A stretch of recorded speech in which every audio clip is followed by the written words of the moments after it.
سورہ عنکبوت کی آیت نمبر 65 اور 66 کا ترجمہ و تفسیر پڑھنے سننے کی سعادت حاصل کریں گے۔ اعوذ باللہ من الشیطان الرجیم، بسم اللہ الرحمن الرحیم۔ فَإِذَا رَكِبُوا فِي الْفُلْكِ دَعُوا اللَّهَ مُخْلِصِينَ لَهُ الدِّينَ فَلَمَّا نَجَّاهُمْ إِلَى الْبَرِّ إِذَا هُمْ يُشْرِكُونَ لِيَكْفُرُوا بِمَا آتَيْنَاهُمْ وَلِيَتَمَتَّعُوا فَسَوْفَ يَعْلَمُونَ۔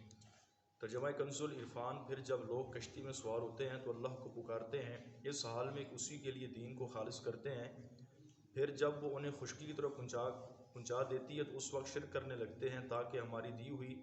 نعمت کی ناشکری کریں تاکہ وہ فائدہ اٹھا لیں تو ان قریب وہ جان لیں گے۔ آیت کریمہ کا خلاصہ یہ ہے کہ زمانہ جاہلیت کے لوگ بحری سفر کرتے وقت بتوں کو ساتھ لے جاتے تھے، اور دوران سفر جب ہوا سمت کی مخالفت چلتی تھی اور کشتی ڈوب جانے کا خطرہ پیدا ہو جاتا تھا تو وہ لوگ اپنے ساتھ لے جائے ہوئے بتوں کو دریا کے اندر پھینک دیتے تھے اور یا ربی پکارنے لگتے تھے، لیکن امن پانے کے بعد پھر اسی شرک کی طرف لوٹ جاتے، یعنی پھر ان باطل خداؤں کی عبادت کی طرف مصروف ہو جاتے۔ ان کی اس حماقت کو بیان کرتے ہوئے ارشاد فرمایا کہ جب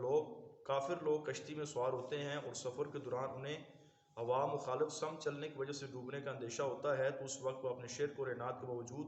بتوں کو نہیں بلکہ اللہ وحدہ لا شریک کو پکارتے ہیں، اور اس وقت ان کا عقیدہ یہ ہوتا ہے کہ اس مصیبت صرف اللہ ہی نجات دے گا۔ پھر جب انہیں ڈوبنے سے بچا کر کشتی خشکی کی طرف لاتی ہے تو فرمایا پھر وہ اپنے دوبارہ اس شرک کی طرف وہ لوٹ جاتے ہیں۔ یاد رکھیں کہ مخلص ایمان والوں کا حال یہ ہوتا ہے کہ وہ اللہ تعالیٰ کی نعمت کے اخلاص کے ساتھ شکر گزار رہتے ہیں جب کوئی پریشان کن صورتحال پیش آتی ہے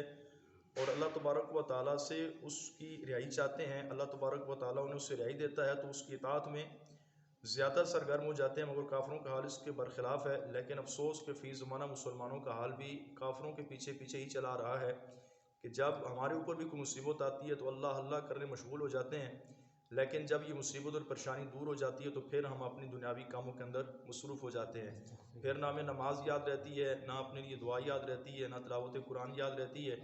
جیسے ہی مصیبت آ جاتی ہے اس پر پھر لوگ صدقات و خیرات بھی کرتے ہیں، نماز بھی پڑھتے ہیں اور اللہ تبارک و تعالیٰ جل شانہ کا ذکر وغیرہ بھی کرتے ہیں تاکہ یہ مصیبت دور ہو جائے۔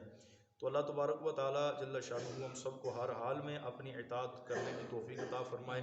ہر حال میں اللہ رب العالمین چاہے خوشی کا عالم ہو یا غمی کا عالم ہو اپنی عبادت کرنے کی توفیق عطا فرمائے،